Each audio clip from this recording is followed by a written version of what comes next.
Level 1, the local nobody. You grow up in a small town. Your father is a lawyer. Your mother hosts fundraisers for the church. You're comfortable, but not wealthy. You watch the truly powerful people in town. The mayor who golfs with the factory owner. The judge who always rules in favor of the bank. You see how the game works. It's not about what you know. It's about who you know and what you can do for them. You learn early that people believe what they want to believe. You learn that a firm handshake and steady eye contact can make someone trust you more than facts ever could. You run for student body president in high school. You don't care about the student body. You care about winning. You shake every hand. You remember every name. You promise things you know you can't deliver, but you say them with such conviction that people believe you. You win by a landslide. That night, you look in the mirror and you see it for the first time. The gift. You can make people see whatever you want them to see. That's power, and you want more. Level 2, the City Councilman. You go to law school, not because you love the law, but because lawyers become politicians. You graduate middle of your class, but you network like your life depends on it. You remember every professor's birthday. You attend every alumni event. You collect favors like baseball cards. At 28, you run for city council in a mid-sized district. You knock on 10,000 doors, you kiss babies, you attend every funeral and every wedding. You win by 200 votes. Now you're somebody. Your first year, a developer approaches you. He wants to build condos on protected wetlands. The environmental review would take years, unless someone on the council helps expedite the permits. He doesn't offer you cash. That would be crude. He offers you a consulting fee for your law firm. $50,000 a year for advice you never give. You expedite the permits, the condos get built, the wetlands disappear, your bank account grows. You learn the first rule of corruption: never take cash, take opportunities. Level 3, the State Legislator. You serve 2 terms on the council. You build a reputation as someone who gets things done. What people don't know is how you get them done. You run for State Legislature at 34. The campaign costs $500,000. You don't have $500,000, but you know people who do. A construction union wants favorable labor laws. A pharmaceutical company wants looser regulations. An energy company wants drilling permits. They all write checks to your campaign. They all expect something in return. You win. You move to the state capitol. You share an office with 3 other freshman legislators. You're a nobody again, but you learn fast. You learn that the real deals happen in steakhouses, not chambers. You learn that every bill has a price. You learn that the party leadership controls everything, and they only promote people who play ball. You play ball. A senior legislator is running a scheme. Federal grants meant for rural hospitals are being funneled to a construction company he owns.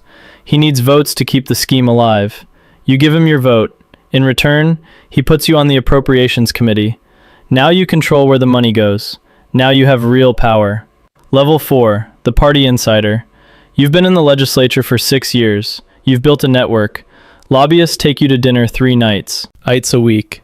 You have a vacation home paid for by a grateful contractor. Your wife wears jewelry given to her by the wife of a casino owner.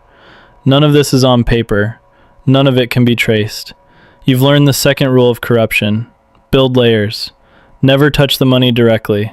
The party notices you. You raise more money than anyone in your district. You deliver votes when leadership needs them. They invite you to the inner circle. You attend retreats at private estates. You meet the real power brokers. Billionaires who never run for office, but who decide who does. They look at you and they see potential. They see someone hungry, someone controllable. They start grooming you for higher office. They introduce you to media consultants, pollsters, and image coaches. They're building a product. The product is you. Level 5, the Congressman. You run for Congress at 42. The party clears the field.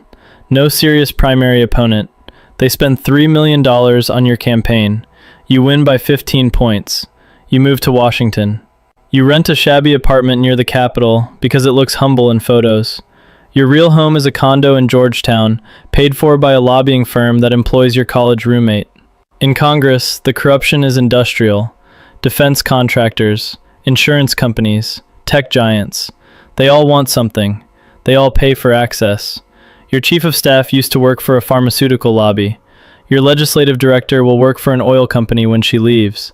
The revolving door never stops spinning. You sponsor a bill that helps a tech company avoid antitrust scrutiny. 6 months later, your wife gets a consulting contract with that company, $200,000 a year. You sponsor another bill that loosens banking regulations. A year later, you're invited to join the board of a regional bank, $100,000 for 4 meetings a year. You've learned the third rule. The payoff doesn't come immediately. It comes later, when no one is watching. Level 6, the senator. After 3 terms in Congress, you run for Senate. This is the big leagues. This campaign costs $30 million. The money comes from everywhere. Super PACs funded by anonymous donors who never have to reveal their names. Bundlers who collect checks from hundreds of wealthy friends. Foreign money laundered through American subsidiaries of international corporations. Dark money that flows through a maze of nonprofits designed to hide its origin. You don't ask where it comes from. You don't want to know. You just smile and shake hands. You run ads attacking your opponent for corruption. The irony doesn't bother you. You win. Now you're one of 100. Now you have real power. You sit on the Armed Services Committee. Defense contractors treat you like royalty. They fly you to Paris for conferences. They give your nephew an internship. They donate to your wife's charity. In return, you vote for weapons systems the Pentagon doesn't want. Billion-dollar contracts for planes that don't fly and ships that don't float. Your state gets factories. Your donors get profits. Everyone wins except the taxpayers, but they're not paying attention. You also sit on the Intelligence Committee. You receive classified briefings.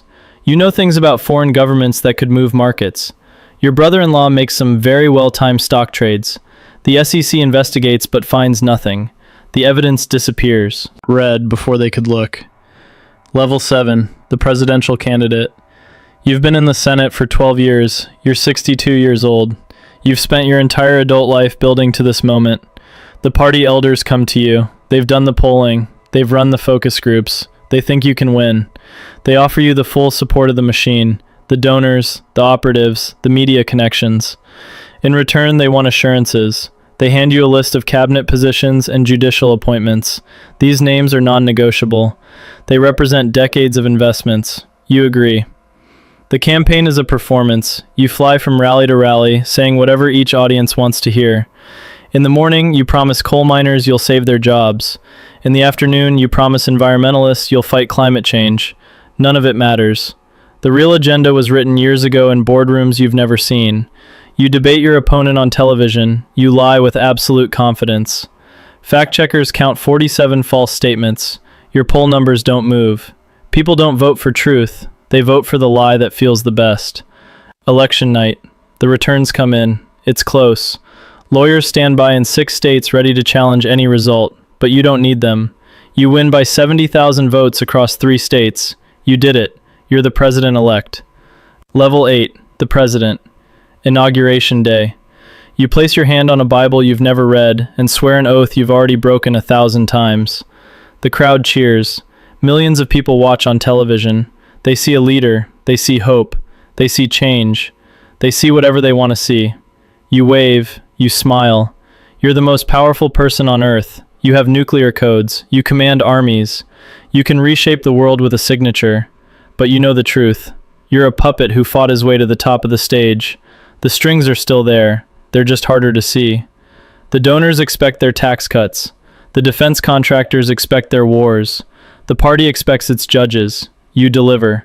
You always deliver. You sign executive orders written by lobbyists. You appoint regulators who dismantle their own agencies. You pardon allies who kept their mouths shut. The system works perfectly for the people it was designed to serve. You govern for 4 years, maybe 8. You enrich your friends. You punish your enemies. You leave the country a little worse than you found it. And when it's over, you retire to a $20 million estate paid for with speaking fees from the corporations you served. You write a memoir full of lies. You open a presidential library that whitewashes your legacy. You sit on boards. You give speeches. You're treated as an elder statesman. No one will ever hold you accountable. The system protects its own.